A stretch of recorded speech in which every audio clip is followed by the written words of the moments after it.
Total Readcap. Total Readcap. Total Readcap. Total Readcap. Hello, everyone. Welcome to Total Recap. There'll be a link down below where you can download the theme song. Today we are doing our discussion based on the book Annihilation by Jeff Vandermeer. It's the first entry in the Southern Reach trilogy, and we just read the first one called Annihilation. What, has it been like 2 weeks since we got the book? Maybe 2.5 weeks? That sounds about right. Yeah. Sure. Yeah. Sure, Let's see. And much like the characters in it, we are changed. They say I'm changed. I don't think I am, but they say I am. The brightness has grown within all of us. Yes. But that's getting into spoiler territory. Yeah. Oh, I've been spelling Jeff Vandermeer's name incorrectly. I always thought it was two N's. Like I thought it was more Dutch. I've been spelling it Jeff Vanderbleer, so. Oh, that's. Why have you been doing that? Yeah, why? I guess I guess I was just mistaken on this man's identity. Yeah, it happens. All right, well, let's get into it. I have only really talked to Eric and like a little bit of Reno on this matter. Both of us have had like relatively positive things. Eric's definitely had some things, but how did the rest of you, just as like a general take, did everyone kind of enjoy this book? I loved this friggin' book. Yeah, I really, really, really liked it. Yeah, I thought it was pretty good. I did see the movie first, which I wish I had reversed that. I wish I read the book first, but I had some like preconceived like images in my head and stuff, you know. But I still like it. Who's seen the movie here? I've seen the movie. I have seen the movie. Did you guys see it post read? We saw it. Oh, I saw it beforehand, and yes. I think Steve did as well. And then we watched it again together after we finished the book. Yeah, just earlier this week. Okay. Back on Monday. Yeah. I discovered this movie after finishing the book. Gotcha. And I remember when I watched the movie, I was like, I was like, okay. But then I read an article that like explained all the symbolism and metaphors, and I was like, fuck, that was good. I can agree that like coming out of it, I wasn't like on my first viewing like back a few years ago. I also was like, I was underwhelming a little bit. Like there was a lot of stuff I really liked, but yeah, I was left like I was like, what was that? That was definitely my first impression. And there's like similar crossovers to how I felt like when Eric and I just watched it like after finishing the book, but I'll save that. Yeah, I think I felt exactly the same way, that I totally did not get the symbolism and stuff the first time viewing, which I think is a failure of the movie's part. I think it wasn't quite clear. And then definitely reading the book and then watching it again gave some like context and some clarity to it. And the second viewing of the movie definitely made more sense to me. Absolutely. Is all the like symbolism is it like pretty similar to what's in the book? No. No. Not really. That's what I thought. Yeah. I watched like a couple of clips, but I did not watch it. I don't understand the themes of the book at all, really. It's very confusing to me. Yeah. My dumb brain. No, yeah. I think it's just like very like I think you can interpret it in a couple different ways, and also like it's not super explicit, so it's like yeah. So, like the weird moaning creature. Yeah. Yep. We'll do a quick like just summary of the book real quick. The book is basically it's about this place called Area X, which is this. They didn't really to give you a location, but kind of judging from Jeff Vandermeer's history, he lives in Florida. He lives by the Everglades, and I believe a visit to one of these state parks there kind of inspired this. Does anyone know exactly what that was? Yeah, I'll find the name of it. Yeah, and so this Area X is this just this crazy area of like vegetation and growth, and it's all these different ecosystems and lots of animals living there. Lots of different biomes kind of mashed into one. And so this secret government agency called the Southern Reach has figured out about this this Area X and the kind of the weird things that have been going on there. So they have kind of cordoned off the area and under the guise of some kind of ecological environmental accident, something like that. And so they're kind of hiding it from the public. And they've been sending in expeditions to kind of figure out what's going on, what causes it, and just kind of ascertain more information. So the book follows our character, simply known as the biologist. We are not given any name or anything, and she is part of an all-female expedition. That is, so it's the biologist, an anthropologist, a psychologist who's the leader, and a surveyor. Am I missing anything? No. There was a linguist that didn't end up coming with them. Right. Yes. She chickened out. She got cold feet, quote unquote. Potentially, so, yeah. We don't know if that's necessarily true. So this book is basically about them going into this Area X, and the whole book is written. The biologist wrote this in her journal after the fact. So this is all kind of post hoc kind of Ex post facto. Yeah, ex post facto. And so we get flashbacks of her and her husband, their kind of relationship. The biologist's husband was a member on the previous expedition. He was an army medic, so that's what his job. So it's about her and her journey through this Area X, and kind of a little bit about the relationship with her husband. So yeah, that's the gist of it. So yeah, go ahead. Sorry.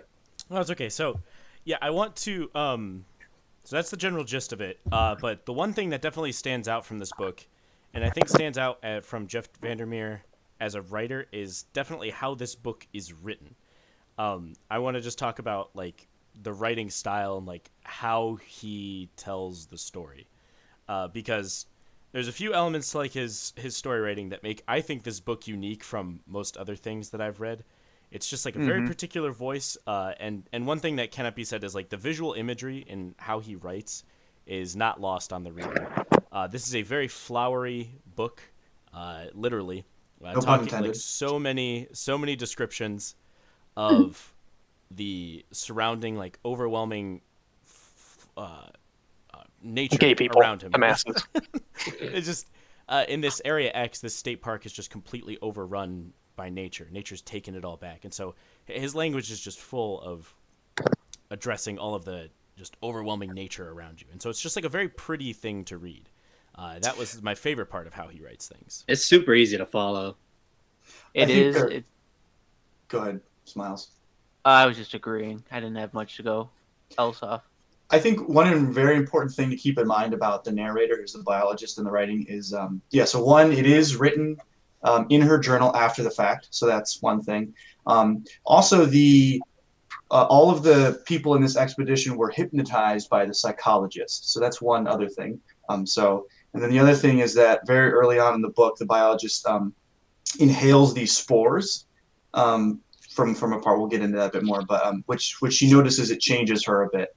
So that's another thing. And then the biologist later on in the story tells us that she intentionally is withholding a lot of information from the reader in her journal. So we have like 4 or 5 layers of like of confusion and like unreliable narratorness. So that's something very, very important to how this book is written, is that we are reading this not only through the eyes of the biologist, but as she wrote it after the fact, after all this stuff happened. So basically almost anything in this book is up for interpretation and confusion and some of it's outright lies, some of it's partly because she was hypnotized, she doesn't quite know what happened, and she's intentionally withholding information. So there's a lot of things in this book that are just confusing and obfuscated, whatever that word is. Obfusc. So yeah, something definitely to keep in mind. Oh my gosh, yeah, so much fucking shit happens in this book. I'm like, so yeah, so one of the very first things that happens is they go into this area and they encounter this weird structure, and the biologist calls it a tower, and it's nothing that's marked on the map, and they have some reason to believe that the other expeditions before them encountered this tower, but for some reason the Southern Reach withheld it from them, or the other expeditions kept it off the map, or didn't, or somehow the information didn't get back or something. So there's this tower, and the other people in the expedition call it a tunnel, but the biologist is like adamant about it being a tower, even though it's this structure that goes into the ground, and it's like stairs that go into the ground, and it's made of like some kind of like shell material. Like I think almost like cement with like shells in it or something. yeah, she definitely mentions stone. It's like Yeah. shale and like seashells, I guess. Yeah. Yeah, and so that's basically where most of the story kind of starts, is at this tower thing. So I don't know if anyone wants to Which say is anything totally about that. absent from the movie, and it's like very interesting because this whole tower, like, I don't want to say totally absent because there's things in the movie like that relate to it, but yeah, like this whole idea of the tower is like a setting that is so fundamental. But yeah, it's weird that they don't center around it. On page 6 she says cement and ground up seashells. Yeah. Okay. Cool. And she, when she first sees this tower, she mentioned something about, because okay, so the other structure that they know of is a lighthouse, which is on the map, and that's sort of like The reference point. Yeah, that's kind of like the center of area. I don't know if it's exactly the center, but the narrator mentions how when she gets to the tower and she sees it, she thinks of it as kind of part of the lighthouse that was somehow removed or put somewhere else. So there's this connection between this tower and the lighthouse. We're not sure what exactly is the connection. Yeah.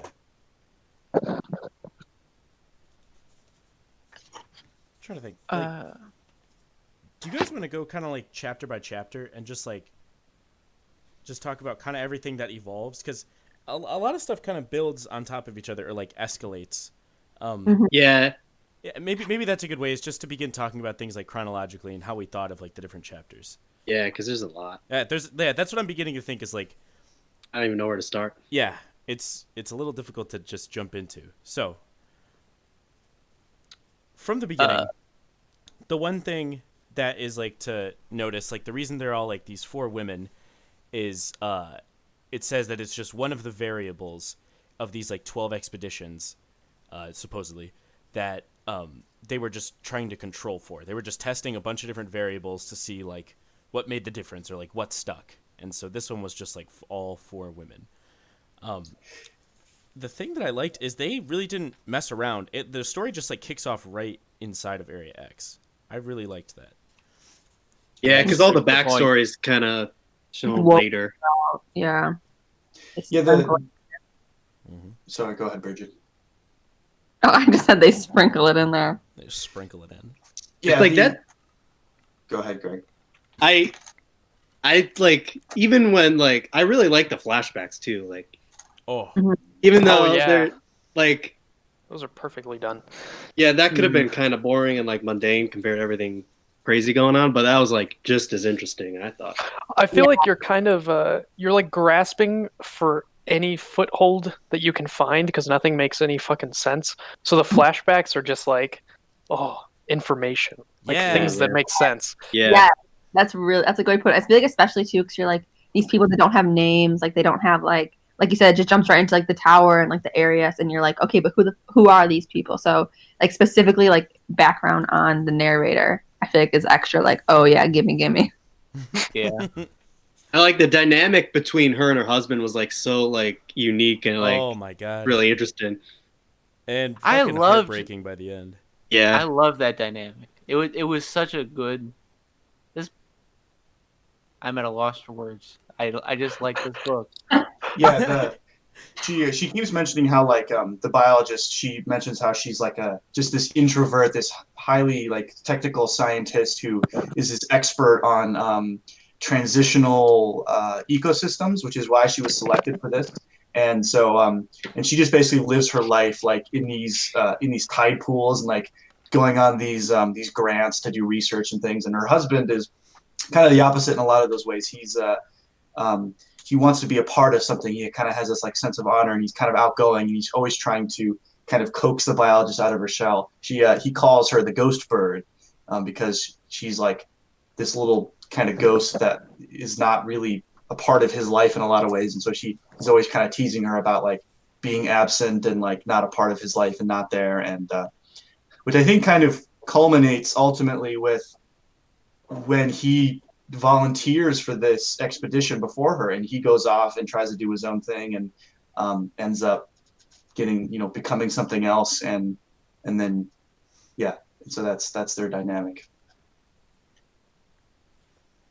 And I guess the other thing to mention is that, so the husband was on the previous expedition, and he actually, so they kind of lost contact. They lost all contact with pretty much all the previous expeditions, and most of them ended up shooting themselves or shooting each other or something. So there's all these really weird things happening in Area X. And in the previous expedition, all of the members left the area and walked basically back and resumed their lives. And no one knew how that happened. They couldn't. All these expedition members didn't remember how they got there, how they left. They all died of cancer. They were like these shells. It wasn't all 8 from the 12, like from the previous expedition. It was just there have been a total of 8 across the past 12 expeditions. Yeah, and when they came, I missed that. Can you say that again? So basically, like I was just like Eric said that, like just to point out that like the 8 people who came back were just all from different exhibitions, but like only 8 people of the past 12 expeditions made it back. Okay. Or 11th. Yeah. Is this the 12th or 11th one? Or 12th or 13th? It's described as the 12th. Okay, yeah, right. But is it really the 12? Yeah, right. Yeah. All they were told was that there were 12, that there was 11 previous expeditions. They were the 12th. Yes. Yeah. Well, they said the first one went like fine, right? And then the second one ended with everyone shooting each other, and the third one ended with everyone killing themselves. So they stopped giving them like guns for a while. Yeah, that's and right. They there finally. was like a break. They said there was like a really like nasty video once. They didn't give anyone cameras, like video cameras. Wait, question though about 11, because I thought Expedition 11 they all came back from that one. Like everyone on Expedition 11. Oh wait, no, just kidding. It was just the husband. Just the husband. No. That's not true.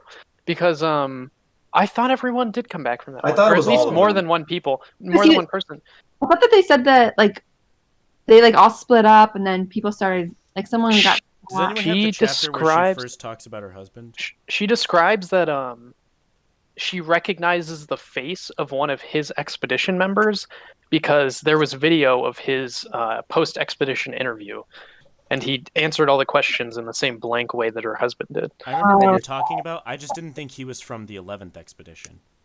Didn't one of them? Maybe? Some of them die though? From the 11th, I think they. Yeah, but they said that all of them were like cloned by the tower. Oh yeah. Here. I'm gonna also. Do you guys think he was a clone when he came back? Yes. Mostly because in the end of his journal, he said he was going up to the island. Oh yeah. Well, maybe that. Oh, I didn't even think about that. What the heck? Sorry, Yeah. I'm just trying to figure out. Yes. By the way, you guys are all right. All members from the 11th expedition reappeared back in the world beyond the border. My bad. I thought it was 8 from different expeditions. Yeah, they were reappeared, but they were changed. They weren't themselves. They were They lost like kind of the personality that like made them. They're all amnesiacs. Yeah. Which is a really, I think, a really good scene when she has that flashback and when he comes back and he's like looking at the boat and he's like looking at, because he was like a big sailor guy. He was really into sailing and stuff, and because he was in the Navy, and like he's like looking at this boat and he's like, he just has this look of confusion on his face, like he doesn't understand what it is or who he is or who he's supposed to be or who trying to unlock his genetic heritage.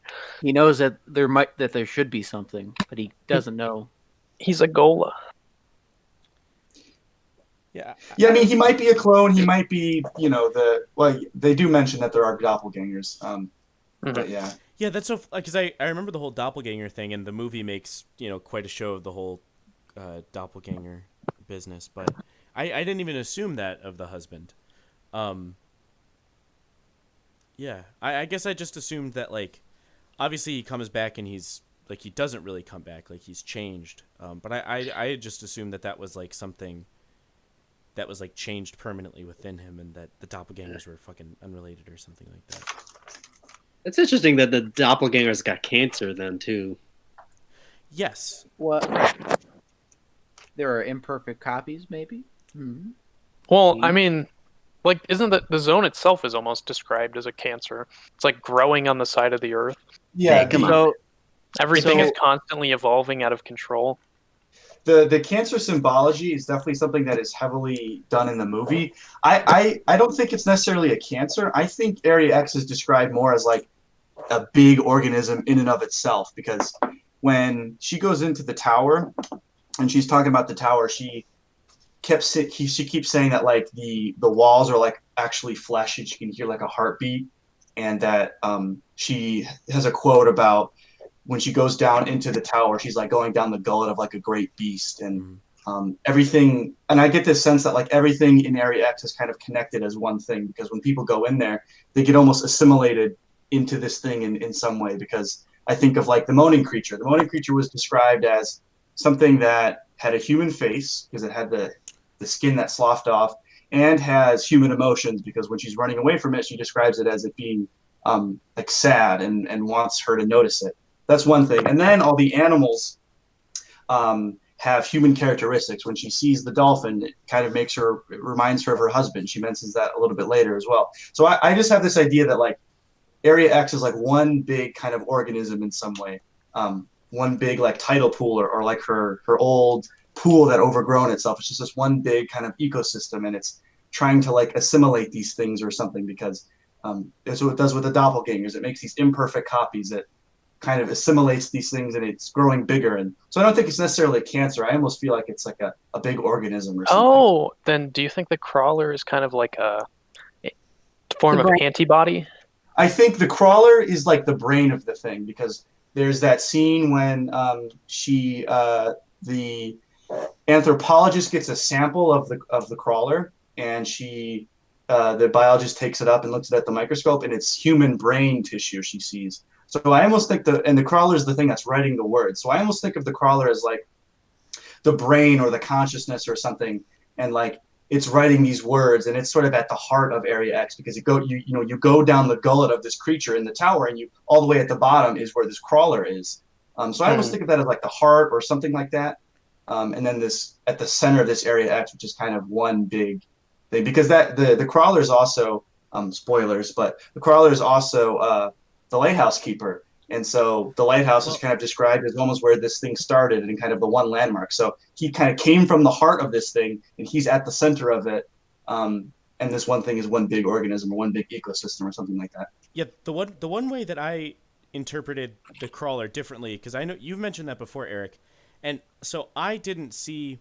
So I know there's like discrete writing that like the biologist sees the face of the Lighthouse Keeper in the crawler, but I did not interpret that as like the crawler being the Lighthouse Keeper. I assumed the crawler to be like the sort of main force that was the assimilation of everything, and the one face that just happened to like peer out of this crazy miasma that she describes. Which, by the way, that whole sequence was so cool, and to read about, that was so fucking cool. So yeah, I just assumed like the Lighthouse Keeper's face was there just to show that like this is where everyone's, if you want to say like soul that like gets assimilated into the Area X, they like exist in the crawler. I didn't interpret him. What about the rest of you guys? Okay. I saw the crawler as like sort of like a patient zero, like that. Lighthouse Keeper just got it like the roughest, got like the first impact of whatever happened to the lighthouse, and so he just got it the roughest, I guess. Yeah, because they make a big deal about when they go to the lighthouse, where the biologist does, and there's the picture of the Lighthouse Keeper, and it's like his face is circled, and then she circles it again. So there's something about this Lighthouse Keeper, and they also mention it in the later books. I won't bring that up, but that kind of confirms that thing is the Lighthouse Keeper. But that's in the later books. I don't want to muddy this too much with other books. But have you read those? I haven't read them, but I kind of looked ahead. I intend to read the rest of them after this. Yeah, I think I might too. Yeah, I would gladly read the rest of these books. If enough of you guys do it, we could do a little bonus total recap, because I definitely want to keep reading. Especially since they're so short too, you know. I think the second one's a lot longer. It's a bit longer. Like it's more. Never mind. But an audiobook, I think I'm gonna give that a try. They have an audiobook of the whole trilogy on Audible. Oh. So. I think the other thing about the assimilation theory is that when she takes a sample of the moss that's growing on the psychologist. Oh, it's human cells, right? It's human cells. Yeah. And then there's also the scene when they see those growths that look like people. Uh-huh. And they're plants, but they look human. So I feel like it's just some sort of organism that's trying to mimic people or trying to assimilate. It's this big growing area that's full of all these different ecosystems. So it's like this big just conglomeration of nature. And even like the lighthouse and the tower, like the lighthouse is like the man-made thing. And then the tower is like the Area X trying to copy the tower in some ways. I think it's like because it's made of flesh and stuff, and so it's like this Area X tried to like copy the tower, like assimilate it, or excuse me, they tried to assimilate the lighthouse and copy it and turn it into like the tower. Yeah. Okay. How about like, so this isn't really a spoiler because it's the first. I'm just gonna talk briefly about the movie, but like spoil away, man. In the first scene, basically of the movie, there's like news footage of showing a meteor crashing into the lighthouse, and then everything happens. What I'm trying to say is that like in the movie, they heavily imply that Area X is an alien. Oh. Ooh. Yeah. Well, yeah. I don't mind that. I mean, I not knowing I at just all. didn't. Okay, because this is interesting. Because again, and Eric, you'll refrain from spoilers, I know, but like from what Eric told me briefly about like what Area X is, like in the first book we have you don't know, but it sounds like they sort of narrowed down at least the quality of what exactly Area X is. Like what its nature is, like in the later books. But like in the first book, you don't have any idea. So just from the perspective of the first book, you're kind of left to think of like what exactly this thing is. So from your guys' reading, did you give much credence to like in order to like understand the book, were you constantly thinking about like, oh, Area X is an alien. Oh, Area X is like a religious thing. Or Area X is this. Did you guys have to think about that? I'm just curious. I thought of it like first and foremost as like some sort of mushroomy alien, like something with a discrete center that has just been growing like from that center outwards. I just loved how like there was so much mystery to it, and there's all this weird shit going on, and it's like there's barely any explanation, and I just kind of went with the flow. Yeah, I feel like I didn't, like, as I was reading it, I was like, oh, this is an alien thing, or this is whatever. I was just like, I'm confused, but let's keep turning. I didn't know. I didn't really. Yeah, I mean, me too. I sort of thought like that the way the author wanted me to approach this was not to consider like what this might be. Yeah. So it was weird like to hear from Eric that like they kind of at least like narrowed down a little bit as to what its origins might be. But yeah, I went into it the same way. It's like I wasn't thinking of it as like some supernatural phenomenon or anything. I just thought of like it was, so in that way it was purely symbolic to me. And so I'm very interested to see like when and if I like get through the rest of these books, like if that will change how I look back on the first book, because this like how, I interpreted this as more symbolic than how the author wanted it to be as a plot point, if that makes sense. Yeah, I started out thinking it was like something explainable. It's literally like some sort of something like something was at the center of it. It was like an alien or something. But then as time wore on in the book, and I had less and less confidence in the narrator, again, with all that stuff that we said, hypnotized, all that stuff. And then the scene that really changed my mind was the scene when they get to the top. She gets to the top of the lighthouse and she sees that pile of journals from all the previous expeditions that they didn't tell them about. And she's sifting through them and she finds one that is her reading about the person describing like those thistles or whatever. And like this person is like hyper fixated on these thistles. And it's in a journal, and you are eerily reminded that this book is a journal yet you're reading. So that, in addition to all that other stuff that makes you doubt the narrator, you could really spin it either way. You could either see it as an actual alien thing, or you can see it as she's writing this journal as that person was writing that Thistle journal. It's like her weird way of like dealing with this weird thing, like that you can doubt everything that she's saying about the crawler, about what she saw, about the brightness, about everything. And this is just how she's dealing with this psychological thing. Like you could think of this whole thing as like a psychological thing that you really can't trust what's literally happening in the book. Just as that person wrote this about this thistle, because it's just this entirely psychological thing where they're fixated on this thistle in much the same way that the biologist is fixated on this area X, fixated on these transitional ecosystems. She always seeks out these transitional periods, like when she's she's living in the city and she goes out to that abandoned lot to like be there. She goes out on these grants and does these research, and she is like just absorbs herself in these environments, in the tidal pool, in the pool in her backyard. She's like obsessed with this, and she always mentions how there's no place that she would rather be than in Area X. She always wants to go down in the tower. She came to Area X not to find her husband, but because this is Area X. This is where she wanted to be. So she's like fixated on this thing. She's fixated with like finding out with these ecosystems, just as that person was fixated on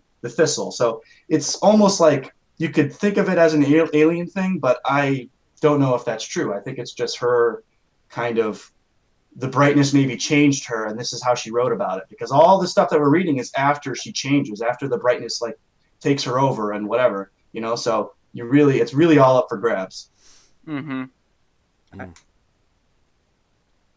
she that was probably, I wouldn't, maybe not my favorite part, but that's definitely when I started like really, really, really dig it, is when she finds the journals. That's that was like the climax. Oh my god, yeah, that was such a cool. Those things really scene. turned. Yeah, that's when I loved it. That would have been... Go ahead. No, please. I'm dominating this conversation. I'm sorry. Oh, good. You got good thoughts. I was just gonna say, I feel like that would have been a really good scene to have in the movie, which I don't remember that being I watched it super long ago, but I feel like I would have. The closest thing that they do in the movie is that they find a video camera that shows like the previous expedition, so they're able to see what happened in the previous expedition, but nothing quite akin to what she finds up in the lighthouse. Oh yeah, no. It would have been kind of tough to translate that, I guess. Maybe. So the one thing that is kind of cool is like, and so Alex Garland, the guy who directed it, he had to like mirror a lot of things that maybe wouldn't have translated as well to the screen. It's not a perfect movie by any means, but like they do journals as a thing in the book, because that is how you're consuming Annihilation. So it's like a relatable, aspect of the media. But in the movie, they do like video, like vlogs or whatever. I guess not a vlog.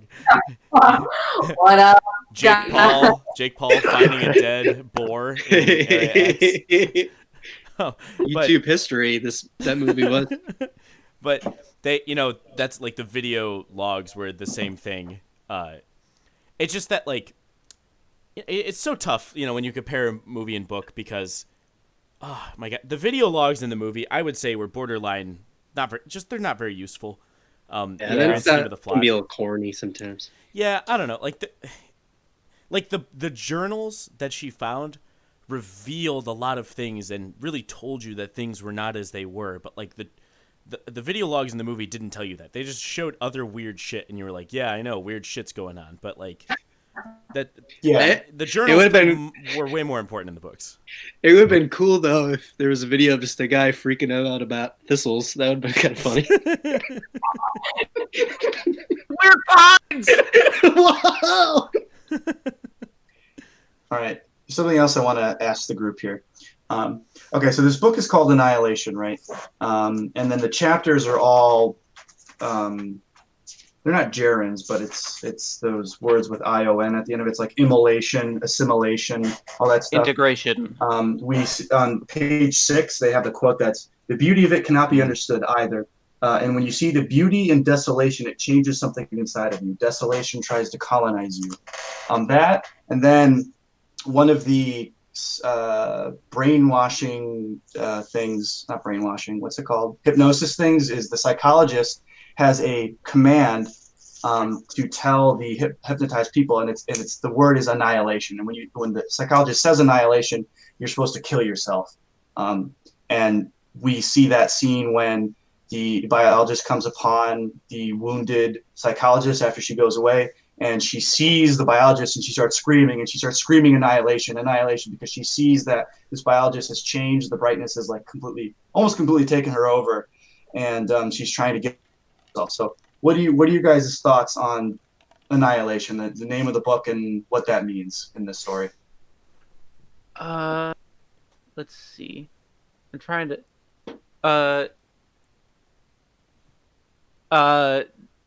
wait, skip me.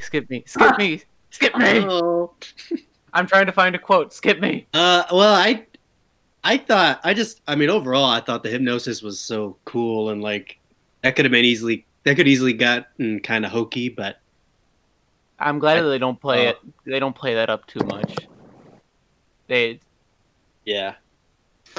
Like, why is this book called Annihilation? Why that title? Oh. What does that mean? Like, what do all these things mean? Why is the kill word annihilation? I mean, it can't be a coincidence. There's got to be a reason. Why do you think so?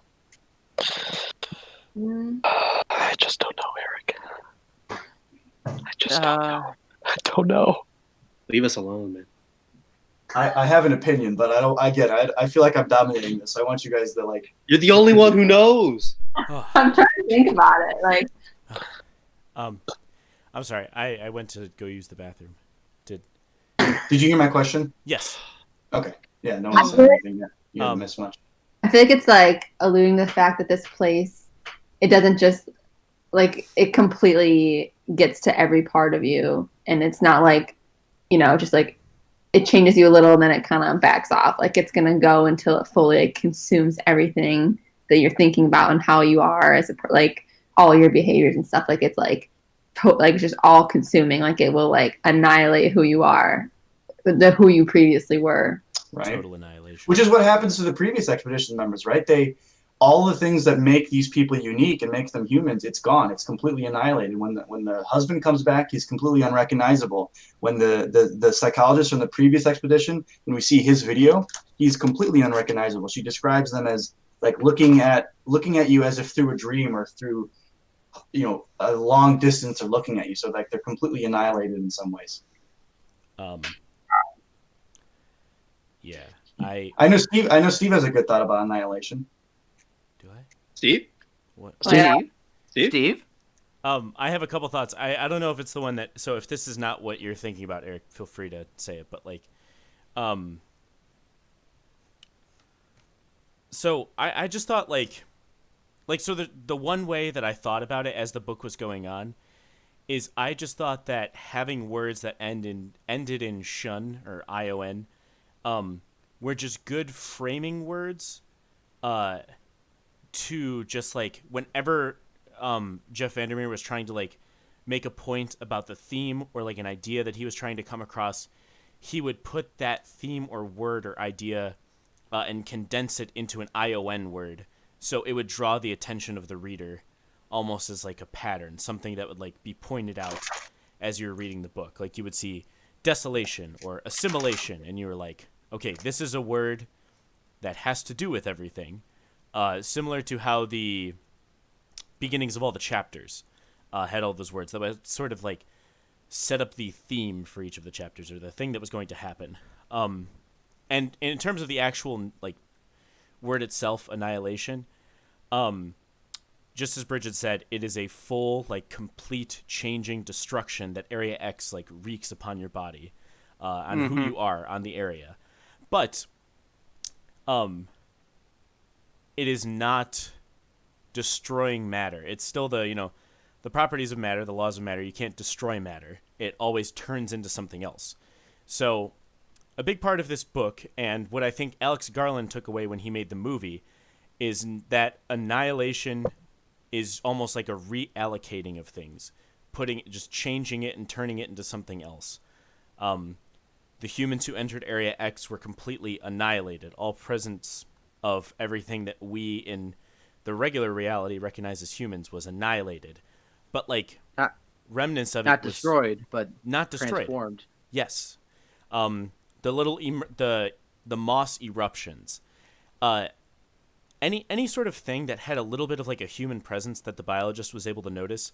I was always thinking that, like, from the biologist's perspective, as a human who came from regular to-do society and is just a normal person, like, we give a lot of power to like things that humans are, because we're humans, and I mean that, like, those moss eruptions that were shaped like people, if there were ones shaped like a bird or something like that, I don't think it would have stood out like as much, because like humans remove themselves from nature so easily. Right.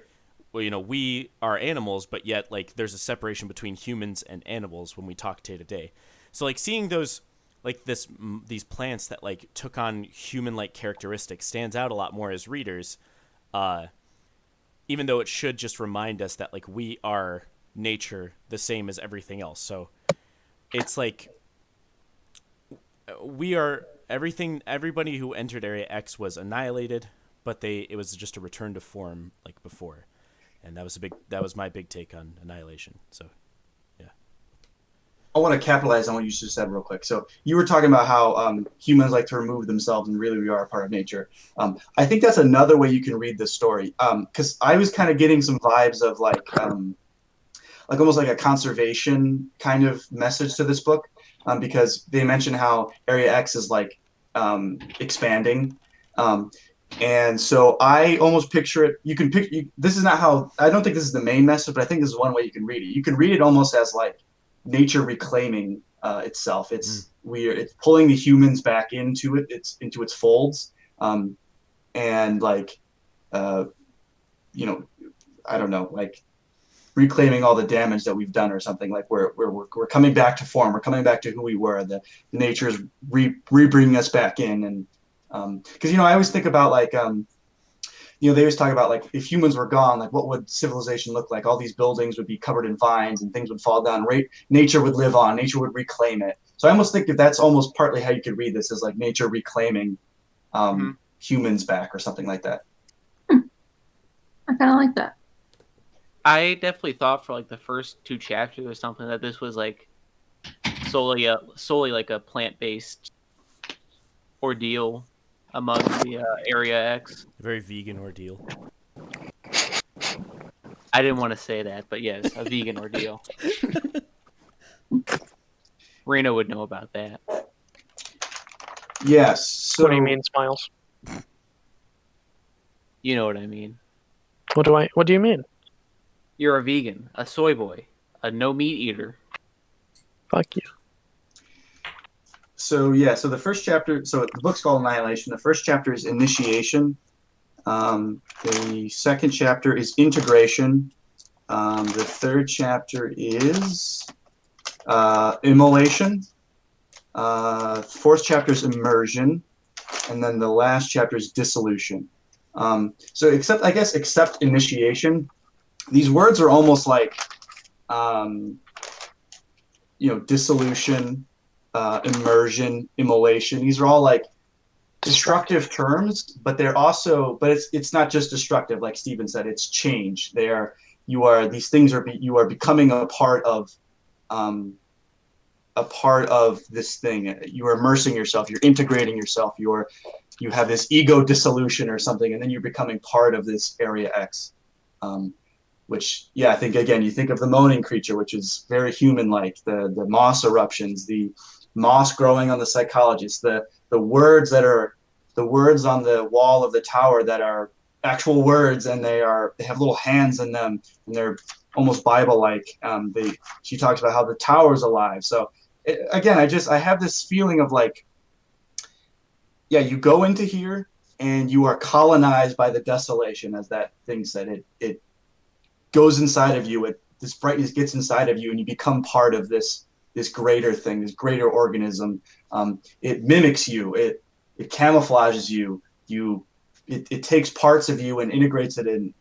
All those animals were kind of human-like. They all were kind of recognizable. They had human-like qualities and traits. Even the plants had human-like qualities and traits. So it's taking pieces of you and integrating into itself, and mimics you. It creates doppelgangers to try and mimic you. It's just this big organism. Something like that.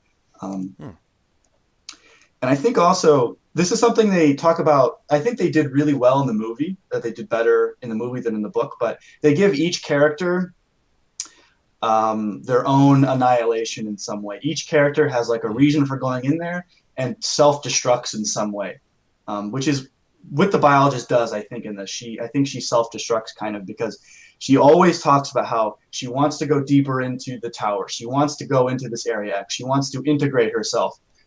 She talks about how her biggest strength, her biggest like quality is that she's able to come into these environments and integrate herself very well into these things. She can become one with this environment, which is why there's also that scene when she's doing her research out in like Iceland or wherever, and the grant runs out after 2 years, and she talks about how she's like I'm really sad that I have to like leave because this is where I want to be, but in some ways I'm glad the grant ran out, because if the grant hadn't run out, I could just stay here forever. I could just be this crazy biologist just out there doing this thing in these tide pools. I would do this forever. I would be stuck here. And that's what ends up happening to her in the end is she doesn't want to leave Area X. She gets down to the bottom of the tower. She sees the door, the door that's, well, to me, with that door, she mentions how it looks like the barrier, the door that she saw when she came in, but she turns around and goes back up. She doesn't leave. And then even at the very end, she talks about how she goes and she's going to follow in her husband's footsteps and just kind of stay in Area X. So I think Annihilation can apply to just her alone because she destroys herself in some way. She wants to she has this destructive need to know and to integrate herself. And this is why she fits in so well with Area X, because that's her strong suit. She's able to just integrate and become one with this thing, which is almost why she's the only one that really survived in the end. She's really the only one who kept herself intact in some way. She was able to camouflage herself and integrate in. And she even mentions that that's why her husband was so wrong for this and why she was so right for this, because her husband was someone who wants to be his own person and be this and make a stand and be someone and do something honorable, which is why he completely fails when he goes in there. Desolation just colonizes him because he tries to be his own thing, whereas the biologist does the complete opposite. She's completely open to this ecosystem colonizing her, to her being one with this ecosystem. So that's why she's able to kind of persevere and get through this and be really the only one that survived. And that's her annihilation, is just her giving herself up to this thing. So, yeah. I do want to mention, because we brought it up just a little bit, but I want to talk about specifically the role of her relationship with her husband and how it works with the rest of the play or story. I loved that her relationship with her husband was not doled down to. Ultimately, I am almost impressed and just happy that she admits that her going into the zone was not for her husband's sake. Right. It almost played no role in her interest and desire to go in there, as she admits to herself later. That's what's baffled me about the movie. Yes. Is it all about that? She's that's her sole reason. Not really, but mostly that's her sole reason to go. It's a totally different character. I was wondering how they handled all that. Her, they picture her, they portray her and her husband as perfect, they love each other, and it's this perfect relationship, which is totally not what is in the book. They're so incompatible. That was probably my favorite part, was their relationship and just all that. So, there is. So hang on, Greg hasn't seen this, and Reno hasn't seen this. Yep. Yeah, but you don't. I mean, I don't mind spoilers. This is the dumbed down, in my opinion, thing that they put between them, is that the biologist is having an affair while her husband is away in the zone or in Area X. That is, otherwise their relationship is perfect. Nothing. Everything about the biologist being, antisocial, kind of a loner, that whole thing is absent, which I think really hurts the movie. and it's not even in competition with like the themes that the movie is trying to portray. I really disliked how they handled the biologist role in the movie because in the book, to be fair, she's such a unique character and she's just so honest about who she is. I think it's awesome. Yeah, I loved her character. That was, I just. To be fair, if you have your character in a movie say that they're antisocial, you end up with Jughead from Riverdale. So yeah, but you can still it's a show line it. you have to toe, you know. I like Quentin Tarantino movies, okay? I don't belong Godfather of here. indie Is that cinema. something he says? Yeah. Oh, jeez. I don't fit in. I'm weird. I'm a Harry weirdo. X is almost as confusing as Pulp Fiction. Yeah. Everybody seems to have an overwhelmingly positive view. But the slow reveal of their story and the slow decline and just being honest about also just like a very real thing in the world, which is just the pairing between someone, the husband, who thinks he sees something in, his significant other that is just not there. He's constantly just searching for. I think that's a thing that's like missed in the portrayal in movies when or stories when it's almost like the shy girl is like saved by the outgoing boy because really she should be outgoing and be her own And then she thing. comes out of her shell. And then she comes out of her shell and she's a beautiful Loves her. butterfly. But like, Does she take off her glasses and she's like much better looking? yeah, what the fuck is up with that? Glasses? Whatever. But yeah, it's just like the biologist, it's like she's like, yeah, he just kept looking for that and it wasn't there and it destroyed our marriage. Fucking heavy but so real and so refreshing. Yeah. I loved it. I absolutely loved it. I love the tone of this book is so good. It's probably the most like offsetting thing I've ever read in my life. Mm-hmm. Just all the way through. And I think the psychologist character kind of adds to that, where like you have no idea what her intentions are basically at any point in the story. Even by the time she's dead and she's asked her all this shit, you still have no idea what the psychologist's like role in the expedition was, really, aside from observing the rest of them and telling them what to do. Yeah. Mm-hmm. Like what does she actually want? I have no idea. I thought she was great too. Yeah, the thing about the psychologist is like I kept thinking to myself like how much of this is the orders that she was given by the Southern Reach and how much of this is just the psychologist either changing because of Area X or just doing things like on her own very human or like selfish whims. Because I was very conflicted. Even at the end, it seemed like she was acting more selfishly and not, out of, these orders that she was maybe given by the Southern Reach or something like that. But yeah, I'm confused. Yeah, because I don't know.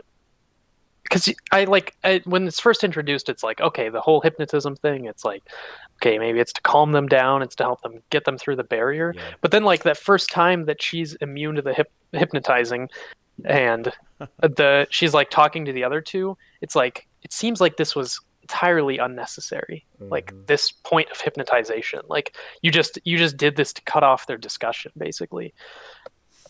Yeah, that was kind of wild. I'm very interested to see if I read like what the role, how clandestine of an organization Southern Reach really turns out to be. Yeah, the psychologist definitely has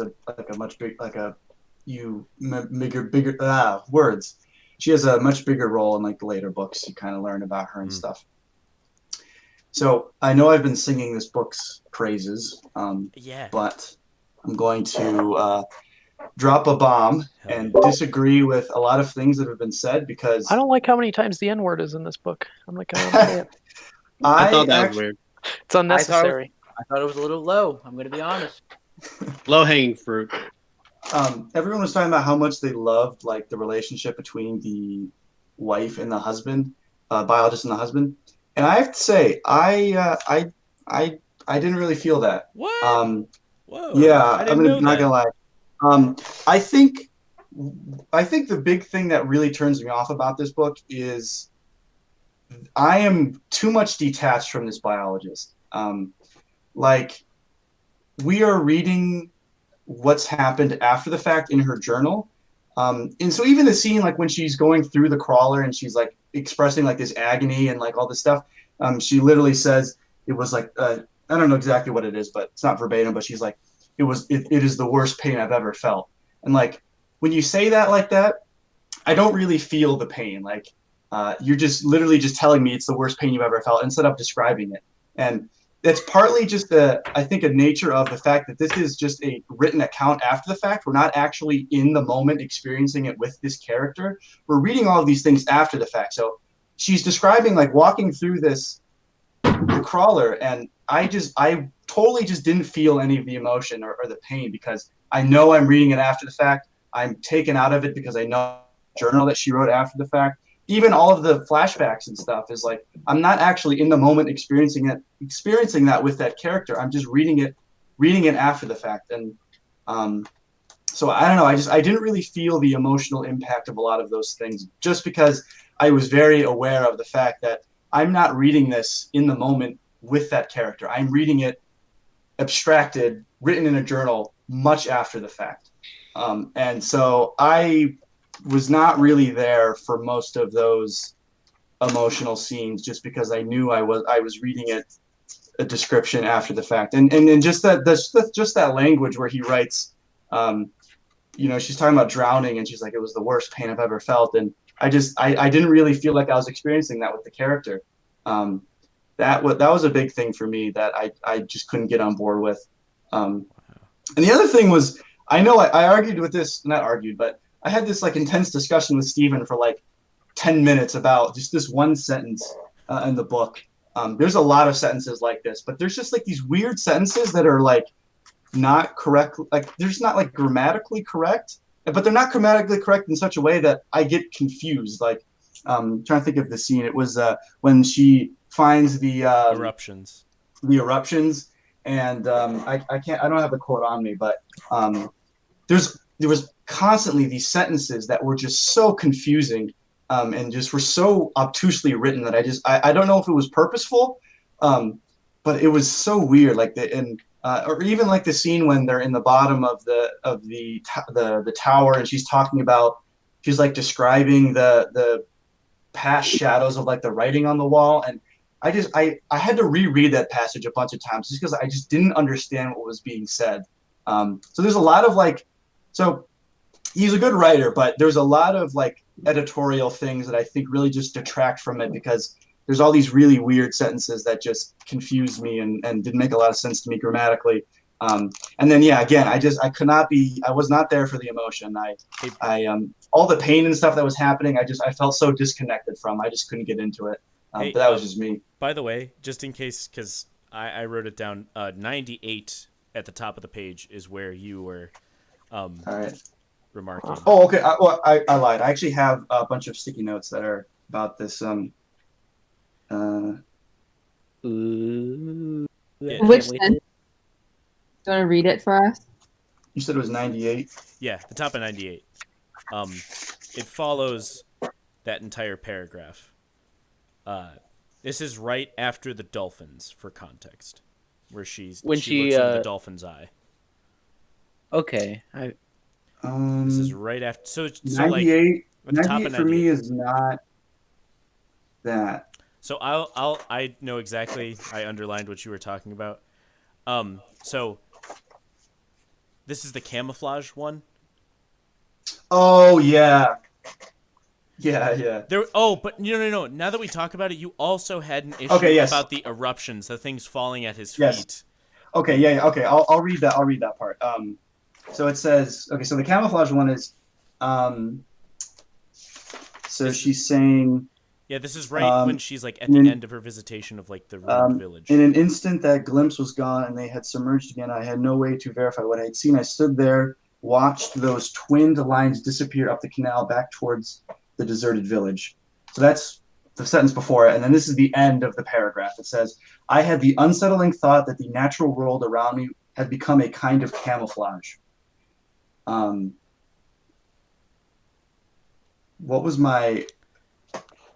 What did I have wrong with that sentence? Well, you were just upset because you weren't sure what was camouflaged.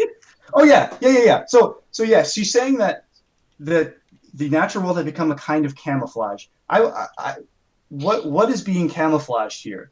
What Like, do is you she mean being camouflage from camouflaged what? by it, or is the world camouflaging something else from her? Like, it seems weird to put this at the end of like a paragraph and then just say, I had this unsettling thought that the natural world around me had become a kind of camouflage. And I guess my thought is that you put this at the end of a paragraph. So something in the preceding paragraph is supposed to like tell you about it. Like this is supposed to explain something, or like, or it's related somehow. But she's just talking about a dolphin. And then she says, I had the unsettling thought that the natural world around me had become a kind of camouflage. I feel like it's trying to say that everything around, like there are things that are the surroundings are hiding from her. Like there's actually like a person, but the natural world is camouflaging it by a dolphin, or like there's actually these other things underneath the I natural assumed world. it was like she doesn't really like know what's going on.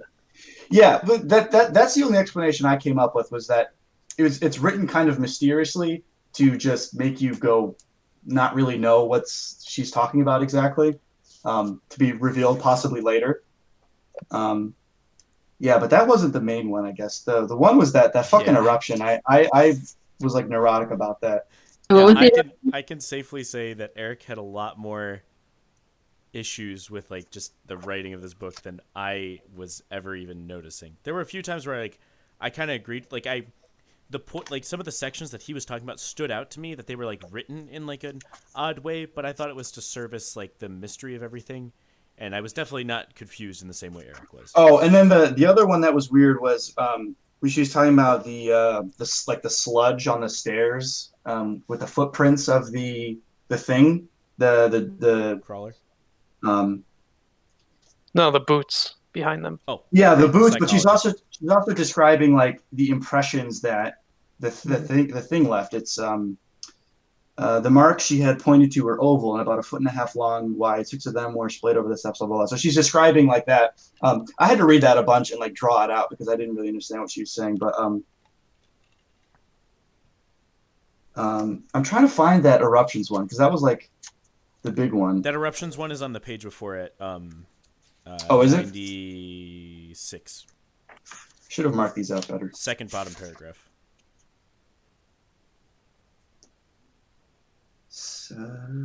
As if there had been runoff from the material too heavy for gravity that had congregated at the foot of these objects.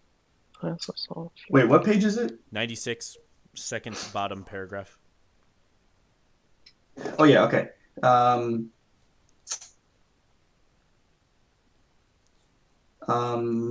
I also saw a few peculiar eruptions of moss or lichen rising 4 or 5 feet tall, misshapen, the vegetative matter forming an approximation of limbs and heads and torsos.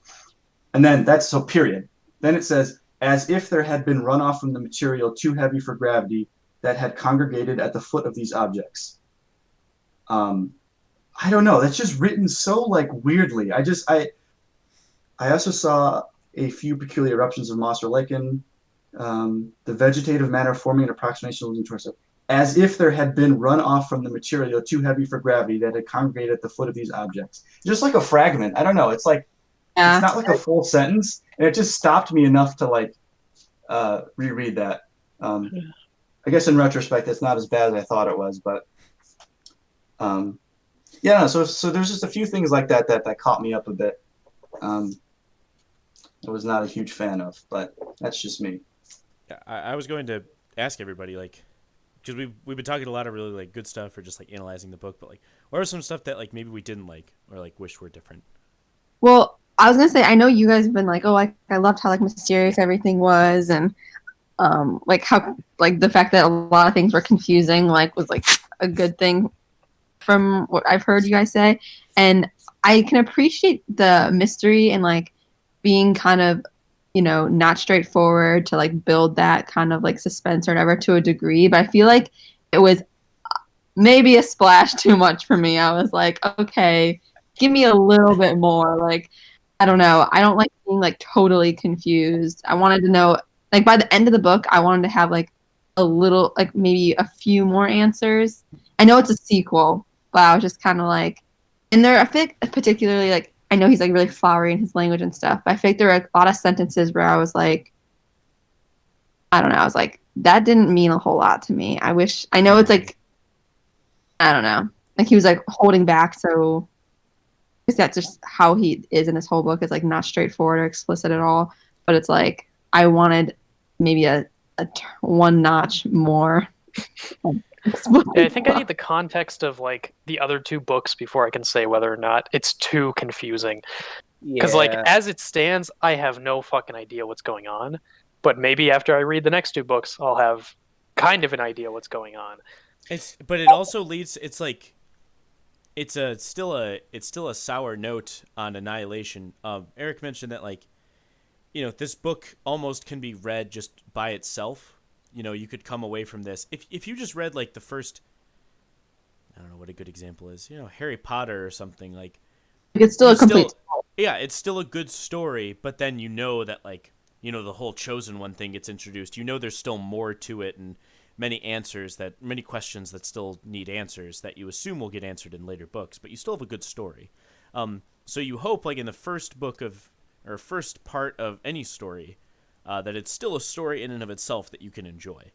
So it's definitely not an unfair thing to say that like you were left unsatiated by like the first book or anything like that. And I feel like particularly why I didn't like it is because like I wasn't sure which details were like big deals or not because everything was so vague or like mysterious. Like with the tower tunnel thing, like I feel like that one was something, but I'm like, was that just a weird thing? Like, what's the big deal? Or like, I feel like every few pages, there's always this one thing where I'm like, okay, am I supposed to like be thinking about that? Or is that just like the way he writes and it was just not clear? Like, I don't know, like what, like I feel like it was all so foggy that I was like, what am I totally supposed to like be wondering? Like, or like with him like circling the lighthouse man, like making sure, I want to circle him so much more. I'm like, why? Like, there's all these things. I'm like, is that big? Is that big? Like, what's the big deal that I need to be focused on? Yeah. I don't know. I guess I don't mind that as much. Like, there's definitely things that I've like watched or read where you have to consume it more than once before anything makes sense. Like, I'm thinking of Ending Things, Steve. Oh yeah. Oh my god. That was one of the most bizarre things I've ever seen. But is that a movie? Yeah. It just came out on Netflix. It's so. Yeah, it's extremely bizarre. It's probably more confusing than this. Oh, easily. Did you like it? I really liked it. I had a pleasant viewing, but like, that was one where I enjoyed the beginning. It was just something that like, so there were like just minor details in that movie that like made it abstract and made you question like the reality of the world. Like, oh, okay, like what's going on here? And like. Until I had talked with Reno and watched like 3 videos, I finally understood like kind of what was going on. It's really confusing. It's just like really contrived and very confusing. But I look back and I'm like, wow, that was extremely well done. But on first viewing, it makes no sense. No, it makes no sense. Yeah, there were things that I noticed on first viewing that I was like, oh, that's probably important in this way, and then I like looked into it and it's like, oh no, I was completely wrong. I had my experience with I'm thinking of ending things that it sounds like you had with this book, Bridget, and I did have some parts of that too, reading Annihilation.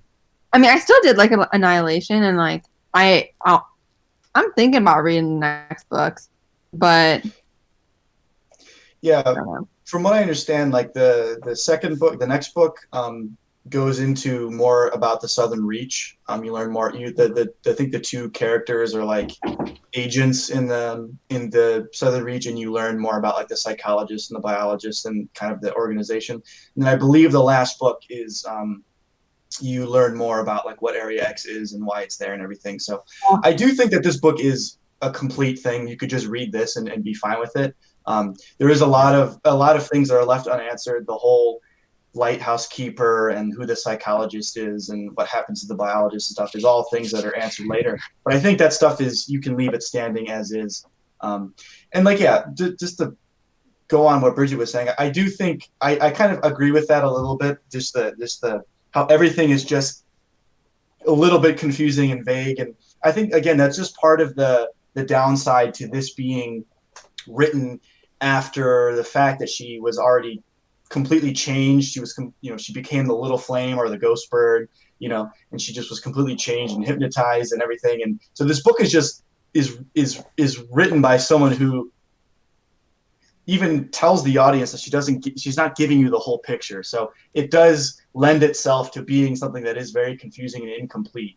And so you can leave this book thinking what you think, and then the later books will give you more like a concrete answer to what this thing is. So I think this book was meant to just stimulate questions about what Area X is, if Area X is even real, or what is going on in the biologist's head. And then in the later books, they say, okay, this is the actual mechanics of the thing. This is what happened. This is how the Southern Reach works. This is how Area X works. So that's almost, I guess, part of, he wrote it like that on purpose, just to be kind of mystical and confusing, to stimulate questions and then answer them in the later books. This is a 200-page hook. Yeah, I mean, I don't think that's really like an excuse to make it like overly confusing. I mean, I feel like it should be a book that can stand in its own right, but yeah. I don't know if you need an excuse to make things overly confusing. I'm inclined to agree with Reno. In fact, one thing that I totally agree. That's not. Yes. I guess that's not what I mean. Yes. You're not opposing ideas. I just wanted to say that. Yeah. And the one thing that you have been bringing up, Eric, that I really haven't been considering the entire time is I don't consider the biologist as, like, there are some elements of it that make her an unreliable narrator. But I forget that this is all written like after the fact. That's definitely not something I would consider. Because I was reading it as is, and even as I think about it now, going back and trying to I just feel like to add that other layer of abstraction, as true as it may be, I don't think I could do it, because I think that would have the negative effect on me that the negative effect did have on you. I don't think I could do it. I mean, she literally says in the book that she's withholding information. She's not telling you everything. So you can't really believe most of the stuff that she's saying. I mean, you have to believe some of it, or else you won't really get the story. But yeah, but it's I don't know, like, it's sort of like, I heard someone say something like about, I was listening to like a little podcast that was talking about like ghosts and like ghost stories and what they mean, and like, you don't. It's their argument for ghost stories is like, you don't have to believe any ghost story is true, or as anyone's retelling of a ghost story is true. Like, you could just immediately accept that they're false and just, admire everything about how they're telling it or what details they do include. Just as someone who's like in shell shock and might not recall everything, but like the little things that they do say, or even if they are falsehoods, how they describe those things, I find interesting. I'm like so far removed from like caring about the truth at like this point. I don't know. I think that's almost how you're supposed to feel, because I don't know. Does she say that she leaves this journal on the pile of journals? Yes. Yeah. So you're almost forced to think of yourself almost as like someone finding this journal on that pile. So you are almost like the biologist finding that thistle journal. Like, you are just so confused and bewildered, and right. Finding this book is like her finding it, and that's not like words. That's like the turning point, And so it's like the turning point for you is realizing that this is a journal that was on the pile. She is just one of the other people on this expedition who was taken over by the brightness or whatever she was. So that's, I think he did that on purpose, purposefully. But yeah, it does make it a bit. It does just take me out of it a bit, I think. Yeah. I wanted to next bring up, I don't want to keep this too long or anything, but I wanted to harken back to one of the things that I think we all agree was kind of beautifully, just the language that he uses sometimes to write. And I wanted everyone to kind of come up with like one of their favorite, like, beautifully written passages, or something that, like, when they read it, they were just like, holy shit, that was like, liked reading that. I don't have the exact quote, but it was whatever the quote that the frickin' crawler's like scrawling on in the cave. Something about going back to worms. Oh, just the exact words that the crawler's writing. Something. Yeah. I'll see if I don't have that off. Yeah, I'm not. I don't have anything very specific, but I did think The way he like described like how the anthropologist died was like really creepy, and that really, Ugh. I thought that was really well done. Like that was like, it just sounded so gruesome and freaky. I forget the exact context of this, but one quote that like really stuck with me was referring to like they were going down the tunnel, I think, and she mentioned that like she didn't understand the writing, but that if she imagined that a linguist would have gone like insane just at the like merely seeing what was going on down there. Mm-hmm. Oh, I really like that. This is not my original thought, but a big theme that someone pointed out is present throughout the books is the idea of adaptation and adaptation. That was a weird way of saying it. He said the word wrong. You have Said the changed. word wrong. You said the word wrong. Adaptation. The Adaptation. Iraqis are adapting Adaptation to our and like methods. specialization of all the different members on the crew, and that it's just another sort of nod to roles in nature. You know, different niches that animals play and things like that. I thought that was cool. Just a cool theme. Yeah, I thought that was neat. Did you think of that? No, that believe was this not my is- original thought. I saw that when I was briefly looking up stuff. Gotcha. By the way, these are. Go ahead. Sorry. just a few of the first lines that like we hear over and over is, "Where lies the strangling fruit that came from the hand of the sinner? I shall bring forth the seeds of the dead to share with the worms that gather in the darkness and surround the world with the power of their lies, while from the dim-lit halls, blah, blah, blah." And it's just keeps going on like that. Yeah. But yeah. Where lies the strangling fruit that came from the hand of the sinner? Yeah, That shit hits good. Yeah. They also in the later books they go into like why those words are there and what they mean and why it's being written, that sort of thing. By the way, it's quick question, Smiles. The audiobook, how was the reader, and were they a male or a female? Like, how did their role like play into your interpretation of the biologist? Female, Carolyn McCormick. She does an okay job, which this might be to Eric's point about the writing of the book, but it's some of the readings it's a bit confusing, but I don't know if that's through her mouth or through the words of the story itself. Like she doesn't put like a lot of character into it, but neither does like the biologist per se. Yeah. So I just wanted to quickly throw in one of mine. I had a few that were like notably like beautiful. The one was the death of the Surveyor. Like just that whole showdown I thought was really like it was such like a quick and very like realistic encounter, you know, and it wasn't a whole lot of flash or anything, and then she was dead. And I'll try and find it, but just when she kills the Surveyor and then lays her body in the bog, and she describes like as her body's being like laid in there, that the cypress trees form like a cathedral over her body, like slowly sinking into the bog. I was like getting goosebumps like reading that little section. I thought that was such a cool ass image of just like this body sinking in and these like swampy trees just like cradling her. I thought that was so cool. So cool.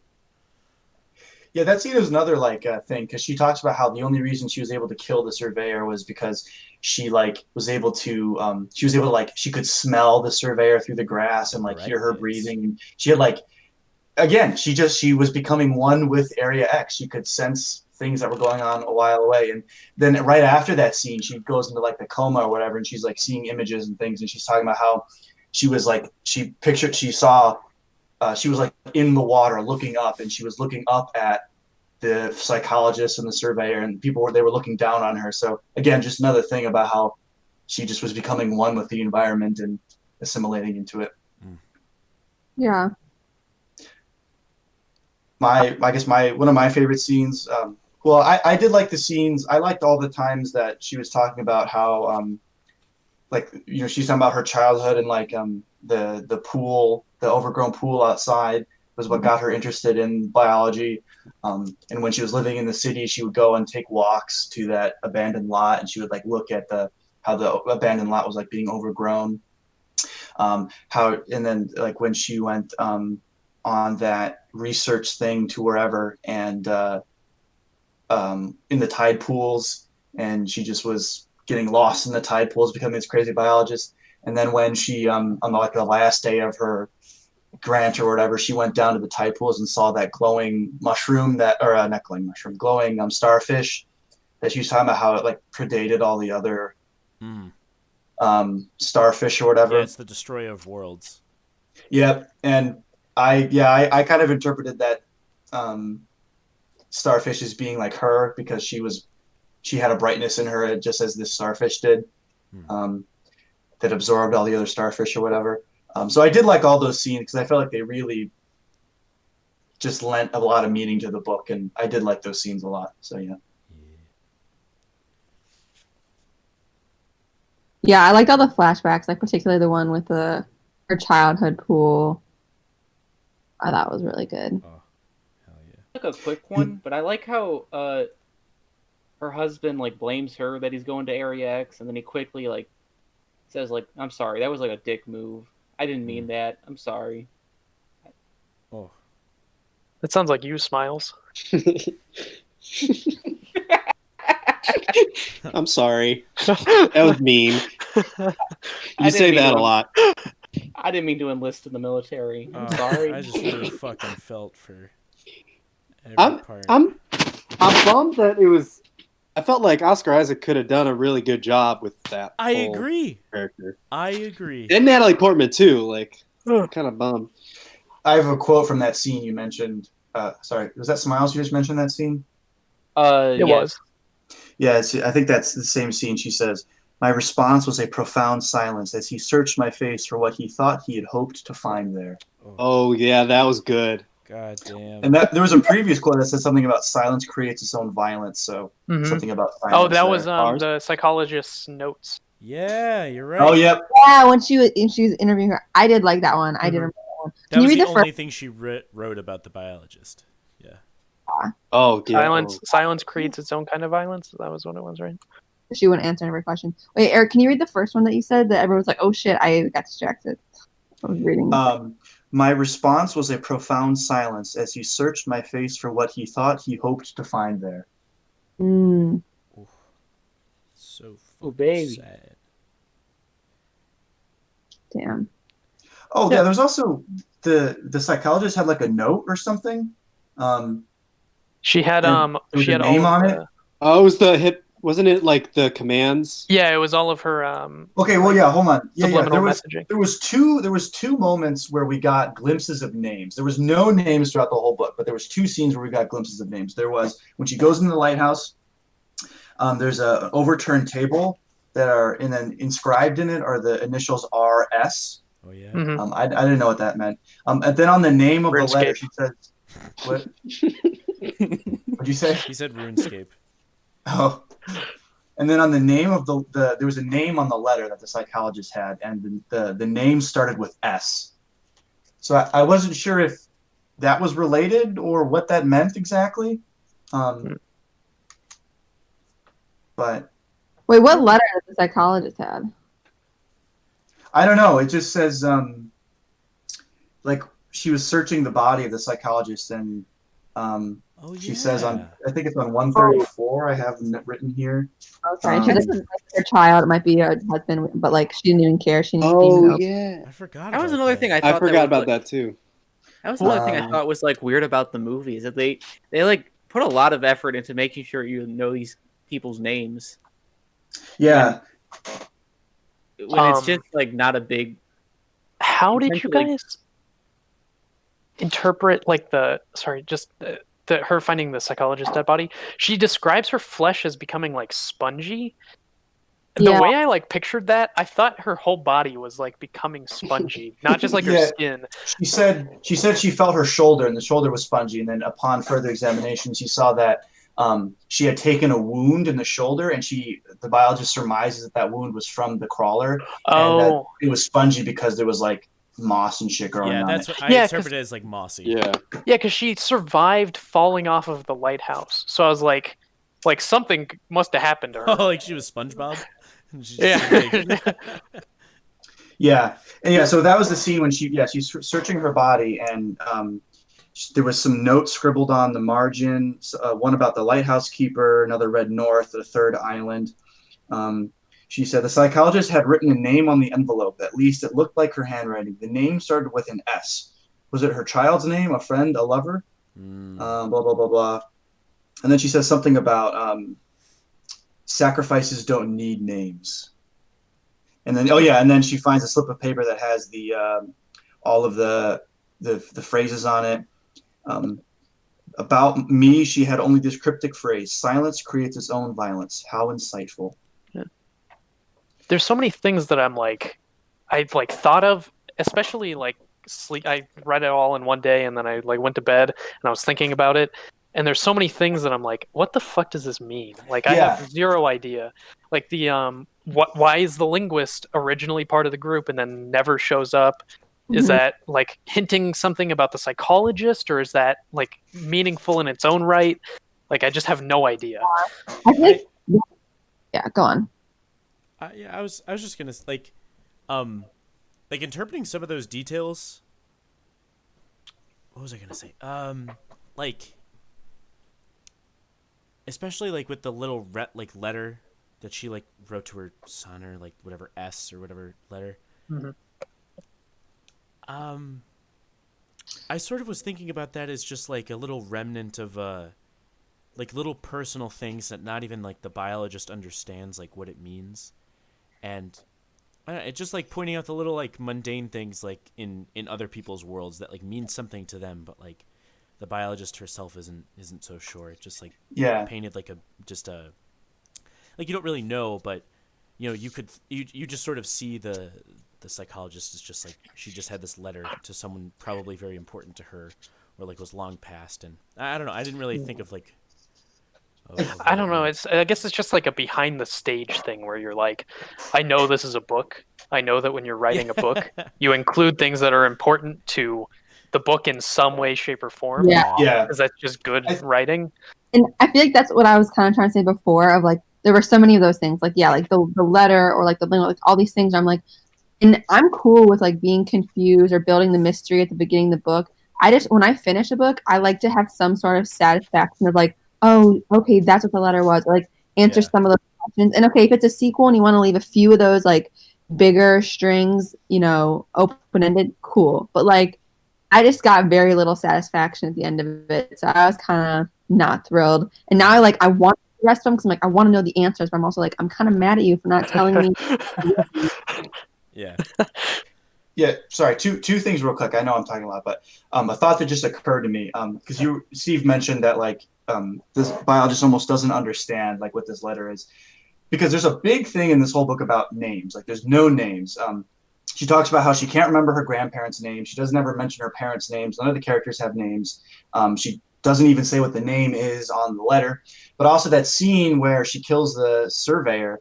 The surveyor sees her and sees that she's different and that has this brightness, and the surveyor's like, "What's your name? Tell me what your name is." And then the biologist is like, "Would it even matter?" So it's almost like whatever this thing that the biologist became doesn't know her name, or can't say her name, or is coming up with some excuse not to say the name, which again I think just plays into her thing about not so I think almost. She became something because we are reading all this stuff after the fact, after she changed. So it's almost like this thing that she became doesn't know what names are, doesn't understand what names are, can't say names, something like that. I don't know exactly. That's a thought I just had now. But And then go. Sorry. No, finish what you're saying. I'm talking a lot. No, you're good. But I was going to say with like the name thing, like I noticed that too, and like even with like Area X, like on page 116, she says like talking about like the power of Area X and stuff, and she's like, to acknowledge it, to try to name it might be a way of letting it in. Oh yeah, that's another good one. Like, I continue to refer to the changes in me as brightness because to examine this condition too closely would make it too real. So I feel like that's like her situation with names is like, you give it more power, so she's just like, let's just not deal with names. Huh. Yeah, and to kind of build on what Bridget and what Reno were saying, because Reno said that you assume that these things are written in the book are important. There's just so much stuff that's left open-ended and unanswered, because I thought a big thing in the book was going to be very early on. She mentions how she has this vision about, not a vision, but like a dream or something about something, some monster coming out of the water to like attack them in their camp.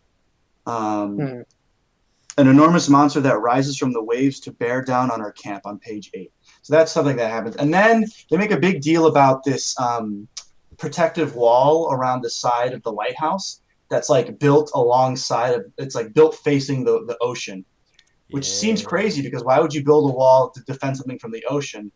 And then the moaning thing she sees out in like the marsh that's like watery out there. So I don't know. I was like really interested in what that was supposed to mean, what that was supposed to be like. There's this thing coming out of the water to attack them. It attacked the people in the lighthouse, supposedly. And that just really wasn't ever answered. And I don't know if that's something that's going to be answered later on in the book, or if it's just a red herring. I don't know what it was. It just was like, you thought it would be important, but like they never really like explain it. I assumed that the thing that attacked them in the lighthouse was the crawler. Really? I mean, they talk about how they have defenses on top of this wall, and they're like, things are attacking the lighthouse from the outside. From the ocean, I believe they even say. Yeah, so I don't know. It's just weird. And I can't parse that. I can't determine if that's just the crazy biologist talking after the fact, because again, this is her account of it, or if that's something we're going to see in the other book, or if it's just poor writing. He just put that in there and didn't really explain it and didn't ever plan to follow up with it. So that's another reason. I'm left confused by some of these things. What's important, what isn't. So I definitely echo what Bridget is saying. Yeah. Instead of tying up loose ends, this book really just frays the rope. Right. Yeah. Good one.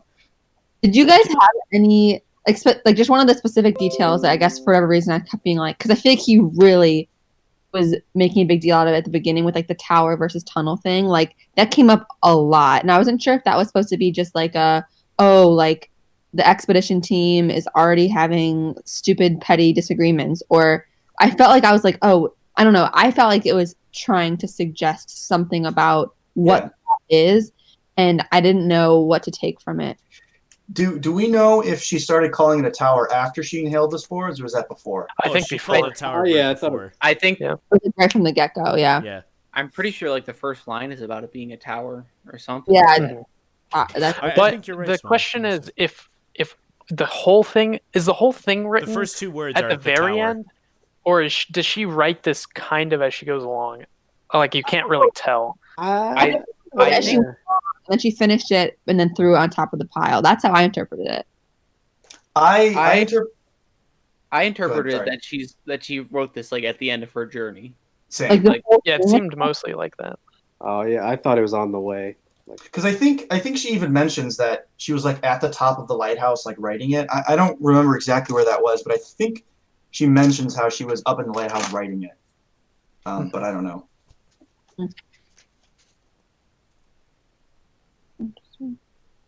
Yeah, So I have spent 4 long days perfecting this account you are reading, for all its faults, and it's supplemented by a second journal that records all my findings from the various samples taken by myself and other members of the expedition. She wrote the Thistle book, and then she criticized it later. I just don't get why like these scientists, I don't know, there's so much to explore and to deal with, and they're like tunnel tower. I'm like, what? Yeah, sorry. I'm interrupting. They get like fiercely pissed at each other. I'm like, I don't get it. There's so many other things to be exploring and talking about. It really threw me off right in the beginning. I was like, oh wow, because I had like these little like memories from the movie that I could not help but like draw comparison to like as I was going into the book.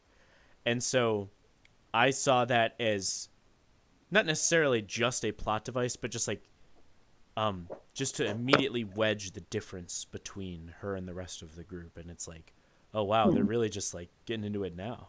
Yeah, it was okay. Like just because did that happen in the movie, the tower and tunnel bullshit? No, but there's like a pretty clear difference. There's some plot related separations between her and the rest of the group, and I just sort of assumed that was coming.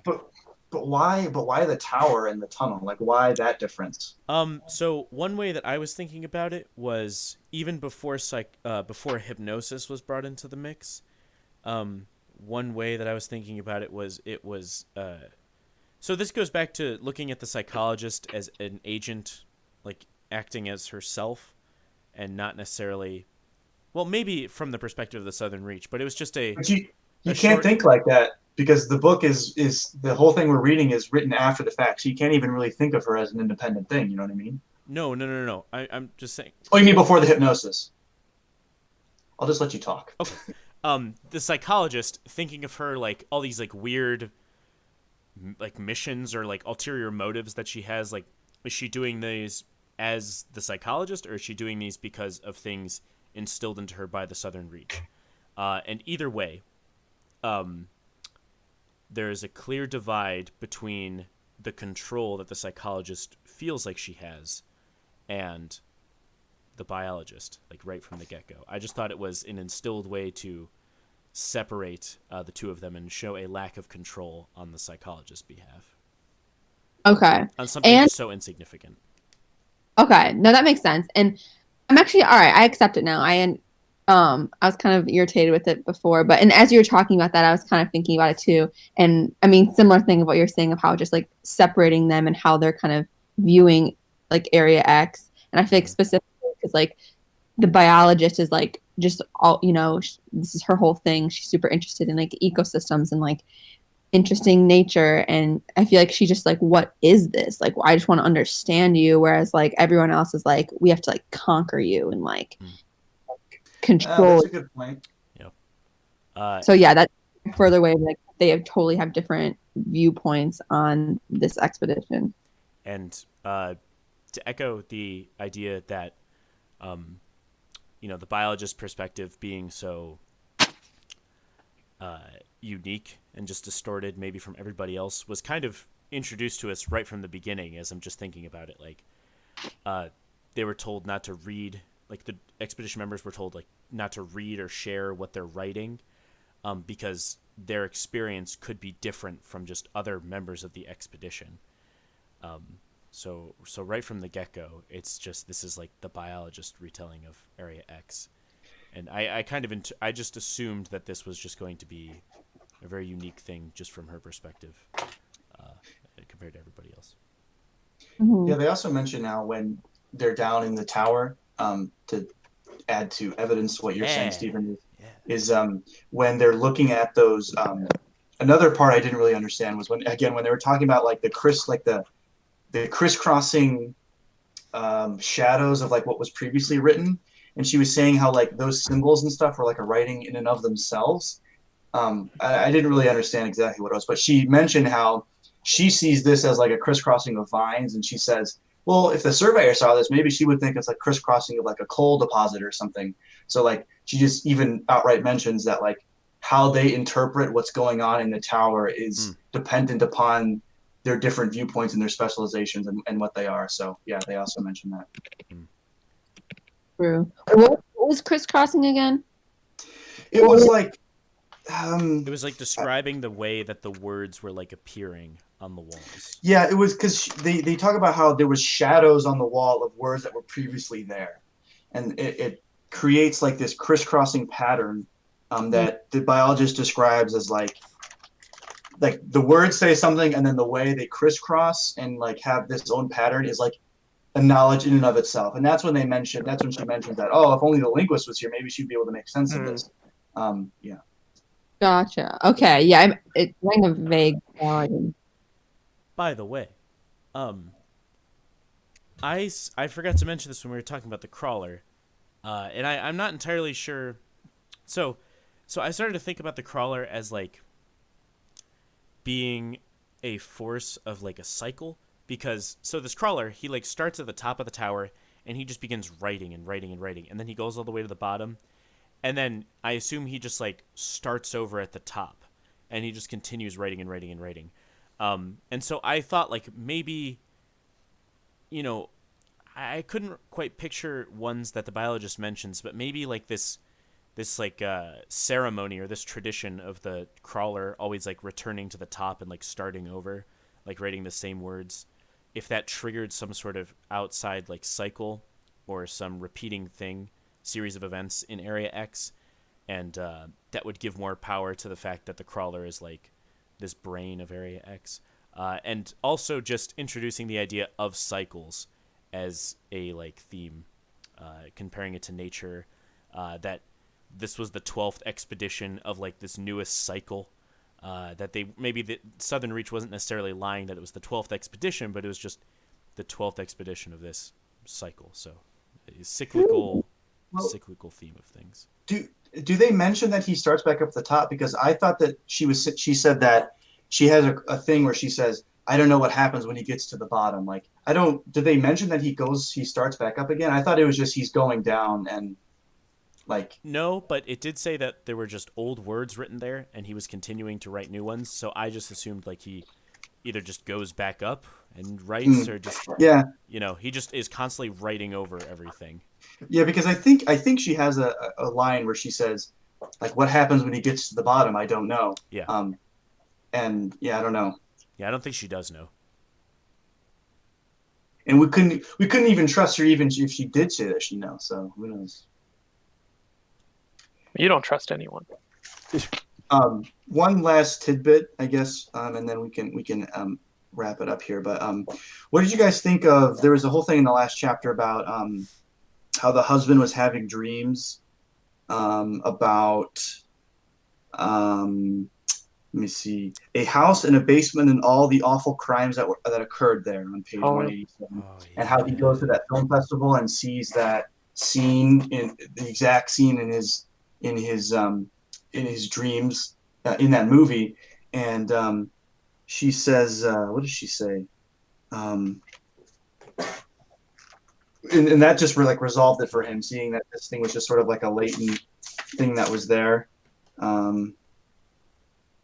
House in a basement, all awful crimes that appeared there. What did she say about it? I don't know. I guess what did you think of that whole thing? Like, why was that there? I feel like when I was first reading it, I was kind of like, okay, noted. Like, I feel like this will be, like this thing, like, I don't know, it'll somehow play into the plot later. Like, I didn't like, but now when I'm thinking about it, I feel, and after like what we talked about, I feel like that was kind of like a way to say how our experiences are, like, our memory is just like I think that's another layer of like, you can't always trust what you've experienced, or like, because it was all just like a movie that he had seen on TV. Like, he wasn't actually like abused in a basement. So it's like we can just have like reality, kind of. Mm-hmm. And so like her in Area X, like she, like, her reality could be different than what she's like writing down. Like, just another layer of like, do we trust anything? Yeah, because she's saying, we all live in a kind of continuous dream, I told him. When we wake, it is because something, some event, some pinprick even disturbs the edges of what we've taken as reality. Am I a pinprick then, disturbing the edges of your reality, Ghost Bird? And this is when he's talking about the Ghost Bird, and then he says at the end of this, will you come after me even if I don't come back, if you can? And then she's like, you're coming back, I told him. And then this is where she says, how I wish beyond reason that I had answered him, even to tell him no. And how I wish now, even though it had always been impossible, that in the end I had gone to Area X for him. So that was that scene. That was impossible. It was impossible for her to go there for him. Yeah, I actually got tripped up on this, and Steve corrected me, because I thought that sentence was saying that she had gone back into Area X for him, when it was saying the exact opposite, that she didn't go back in. So this is the, go ahead. I noted that as one of the very powerful reminders of how honest she is with us towards the end when it comes to her relationship with her husband. Because I don't know. And I'm not doing that. No, I can't. I have to interpret it as something. Yeah, there's like no, if everything she's I can't do it. Yeah, that's the there's point. No way to interpret the that's story almost at all. the weak part of the point, is you can't really trust anything that she's saying. So how can we interpret any? So of this this stuff? is what she said, and I'm just trusting this. She says, that like. All right, Steve. Okay, your funeral. I've been down that road before. That, like, she wishes she could be honest with herself, or she wishes she could tell herself that she went back in for her husband, but she didn't. Everything was satiating her curiosity overall, is what she tells us, and that, like, you know, her husband was almost just like another part of her life, and Area X was just something totally different. This was the parking lot that she needed. Just for herself. She didn't need it to escape her husband. She needed it to escape everything. Her life. Yeah, her life. Now, while I agree with that interpretation of it, I just don't understand. There's nothing indicating that we should believe her at this point as opposed to any other point in the story. I don't know. But it's like, I believe everything that she writes in the time that she writes it, considering her thoughts and her honesty in a temporal sense. That's how I view it. She states expressly that she withheld information from us, but there's nothing to me that indicates that at any point she's lying to us either. Like, maybe we're not getting the full picture, but at the same time, there's nothing that makes me seem like, oh, she's just lying to us completely. Well, yeah, I don't think she's lying to us, but, I mean, when we have all of these layers of confusion, I mean, when we can't trust what she's saying earlier in the book, how can we trust? Why at this part in the story are we supposed to trust what she's saying? Well, there's nothing really to indicate that we trust her now as opposed to earlier in the book. It's all we have to go on. Yeah, I mean, that's the thing. It's like so it's just sometimes you got to make do. That's the thing. Like, I consider her as not necessarily telling lies, but as just she's telling it to me as she is experiencing it, like in that lighthouse, and like I consider it. Like, I'm maybe thinking about it now in the sense that she is in this lighthouse. At the same time that she's writing everything, she's also just thinking about everything in her life. And I don't know, like, I have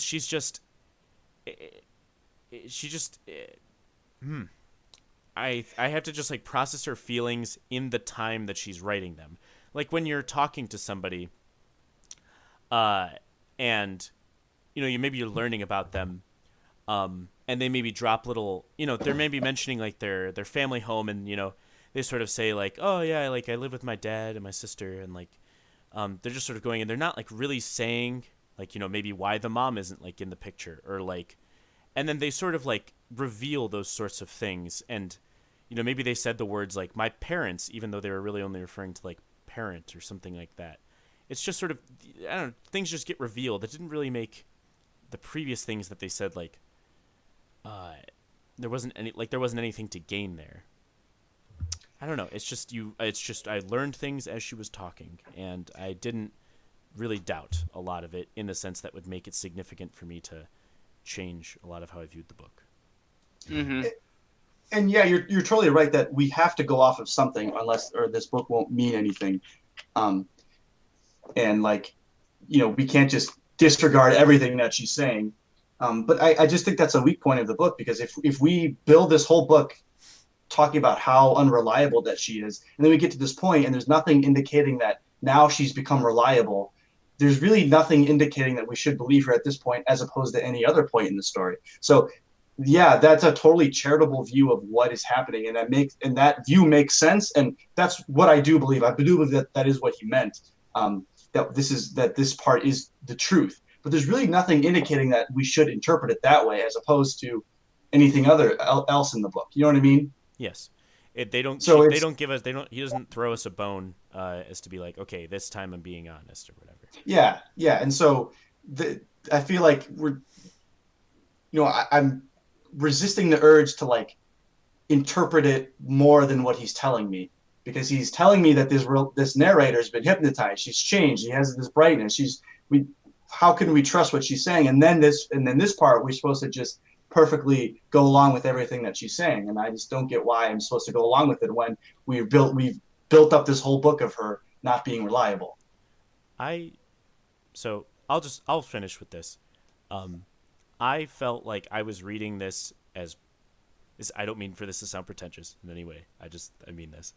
And this will maybe address how I view the idea of like objectivity from the storyteller's perspective, is I began to read it as poetry, just sort of hinting at way more symbology and not really caring about what exactly was going on. And I think that perspective is maybe why I had way less gripes about the logical consistencies, is I began to read it as poetry compared to like an actual retelling of like a logical world. Yeah, and if that is your view of it, then I totally agree with it, because again, my argument from the beginning was that we almost have to read this like we are reading that journal about the person who wrote about the thistles. We're just reading this journal of this quote unquote crazy person or whatever, and we can't interpret it literally. We can't really believe what she's saying. We have to read it as like this way that she's dealing with this thing, or read it as poetry or something like that. So yeah, if that really is your view, then yeah, I'm totally on board with you. Yeah, I see what you mean. Okay, before we hit 2 hours, is there any last bit that anyone wants to bring up? Before I have one detail I just want to ask. So when her super intense urge to circle the lighthouse keeper on the picture, did you guys get anything? Like, why? Well, I think she's just being like, this guy's important. Don't. Yeah, I agree. Yeah, especially since she sees him. Don't sleep on the lighthouse keeper. He's got some shit. Yeah. That's why I can't really like go along with what Steve said about how it was when you saw the face of the lighthouse keeper in the crawler, that it was just a glimpse of one of the many faces. That like, I believe that they're indicating that there is something really important about this lighthouse keeper, and that this crawler is the lighthouse keeper, or is a big part of the lighthouse keeper is a big part of the crawler, or something like that. Like, there's something important about him, which they actually do explain in later books. Spoilers, but yeah, and that's interesting, because if I were to just walk away from this book completely, I would have just been, that would have been my interpretation, and just left it at that. All right, final thoughts, and then we'll wrap it up. Yeah, everyone, feel free to drop a score. I will go first because I give this a clean 10 out of 10. This is my favorite book that I've read this year. I had a really good time. Just as an experience, an easy 10 out of 10. I don't think I can comment. Well, I loved this book. I will give it a solid 9 out of 10. I very much love this book, especially for a nice quick listen. Like, it was just 6 hours? Yes, 6 hours on the dot. So, that's like a shift that you can just finish a book in. But yeah, next.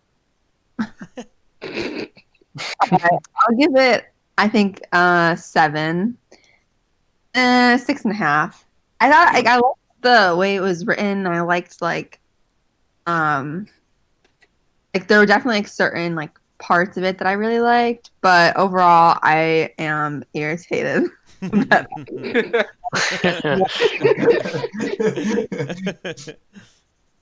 I see, but when you mentioned, Steve, how you kind of viewed it more as poetry, I see how that would just totally change kind of the experience, because it was really a pretty writing style, and the imagery and the nature and everything pretty tight, but as a plot, I was like, what's going on? So I wanted more, but I'd say a pretty high 8. I was just really invested, and I really just my favorite stuff was the character stuff with her and her husband, and just her I don't know, she just felt like such a unique character, and I felt like I know her so well, she just felt like a real person. And yeah. Find her on Facebook. Yeah. Someone find the biologist on Facebook. Reno? It should be easy to find. What do you do? What's your husband? Oh, really like your job. This is a pretty. This is a solid 8 for me. I really like the creepy stuff. This definitely put me in the mood to read Lovecraft, Eric. Oh, yeah. I was going to say this. I just forgot that this reminded me of Eco H.P. Lovecraft. Yeah, especially talking about that's like the monsters coming out of the water and stuff. That's like so Lovecraft. And like, and then even that goes with like the inability to trust the reader because everybody goes crazy in those books, right? And these like indescribable horrors and stuff, you know. The eldritch horrors. Yeah, and I really like the cold, disconnected, almost third person, first person like writing style. Yeah. Where it is technically like one person saying all their shit, but it's so removed almost that it almost doesn't feel like it's someone describing their thoughts. That's a good way to put it. Yeah. Yeah. I'd probably give it somewhere between like a 5 and a 6, maybe closer to 6. Yeah, I it's a really good horror book. If you like the suspense and the horror and the kind of Lovecraftian things, it's really good. Writing style is really good. All that stuff. But yeah, again, there's a lot of sentences and things I got hung up on, and just some weird writing choices. And yeah, I couldn't quite get that connection to the character that I wanted. I wasn't really in the moment with that character, which was a bit of a disappointment to me. I really wanted to feel those moments, those heartbreaking moments with the husband and stuff, but I couldn't quite get there. So yeah, I'd say I give it a 6. I'll be charitable. Okay, well that puts it somewhere in a high 7 range. That's an average of 7.9166. Thank you. Beautiful. Wonderful. Congrats, Jeff. So yeah, it's a pretty high rating from this group. Not bad. Yeah, definitely. You should be happy. Good job, Jeff. Side note: his website is listed somewhere, or on his website. Let's not plug him too much. It links a couple short stories of his, and I mean the language isn't always as flowery as this, but I was like one night I read like a couple of his short stories, and it was pretty. Do we want to talk about? No. Do we want to talk about what book we want to do next? Oh, yeah, I was going to bring that up. Thinking about that. Wait, so did you guys already read Lovecraft? It sounds like. No. Oh, I never have. No. I've read a little bit of Lovecraft. Not a lot. Do you mean like way in the past? Just have you read it in your lifetime? Oh yeah. I've read some short stories. Yeah, I don't know what Lovecraft is. He's an like author. Like Yeah. Cthulhu and like eldritch horror type stuff, like octopus old people ones. from the deep. Okay, I thought it was a book, not a man. Also, he was a horrible, horrible racist. Terrible man. Terrible person. I do like, we talked about this before, but doing do androids dream of electric sheep? I know Reno wanted to do that. I'm on board for that. That'd be I bought cool. the book. Oh. Or we could do a Lovecraft thing, but Yeah, I didn't really come to this with any suggestions. My suggestion was Annihilation. Yeah, I don't have. I'll do whatever. I've it sounds. my it sounds like recommendations are bad.